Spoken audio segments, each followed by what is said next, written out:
semua. Setiap orang pasti akan termotivasi mendengar kata kemenangan atau menang. Ibarat kita sedang mengikuti sebuah perlombaan dan kita yang menjadi pemenangnya. Dan secara spontan kita sangat bahagia, puas dan bangga. Akan tetapi sebaliknya, akan sedih jika mengalami kekalahan. Perjalanan hidup kita sebagai orang percaya yang walaupun kita berada dalam penyertaan dan pimpinan Tuhan, bukanlah perjalanan yang selalu mulus tanpa hambatan.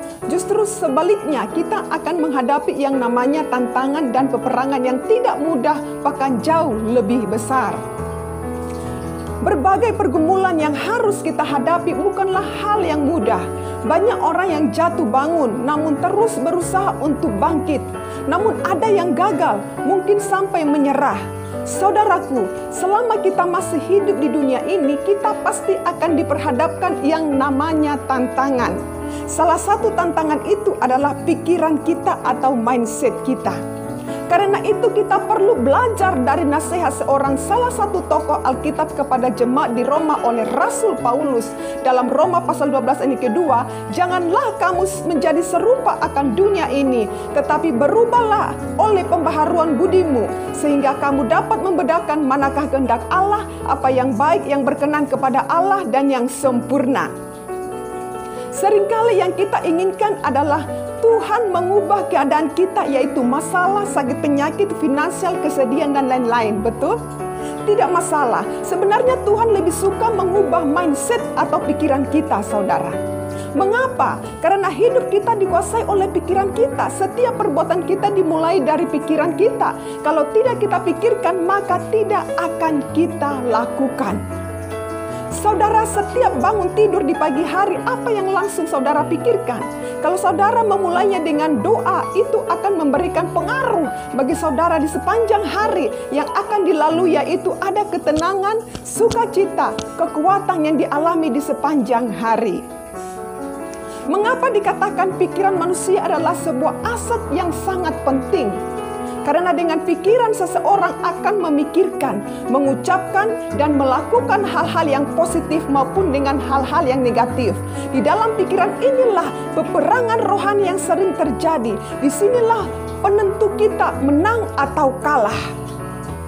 Tidak sedikit masalah dimulai dari pikiran kita. Tidak sedikit keluarga yang hancur dimulai dari pikiran. Tidak sedikit orang yang stres dimulai dari pikiran. Tidak sedikit orang yang sakit dimulai dari pikiran.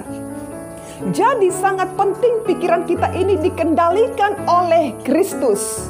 Dengan cara apa? Yang pertama, mengisi dengan firman Tuhan. Benih itulah yang akan memperbaharui pikiran dan hati kita. Firman Tuhan sebagai pemegang kendali seluruh hidup kita untuk menegur, menasihati, mengarahkan, dan menguatkan saudara dan saya.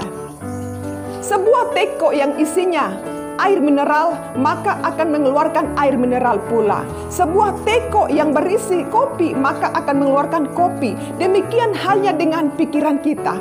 Jika kita mengisi dengan hal yang positif, maka yang baik kita terima. Jika kita mengisi yang negatif, maka yang buruk kita terima. Jadi, betapa pentingnya pikiran kita diisi oleh benih firman Tuhan. Yang kedua, memberi diri untuk dipimpin oleh Roh Kudus. Allah menghendaki supaya kita hidup oleh pimpinan Roh Kudus setiap hari. Dengan demikian pikiran dan perasaan kehendak kita akan bertumbuh ke arah keserupaan dengan pikiran, perasaan, dan kehendak Tuhan kita Yesus Kristus. Yang kita akan dapat membedakan manakah kehendak Allah, yakni apa yang baik, yang berkenan kepada Allah, dan yang sempurna. Haleluya.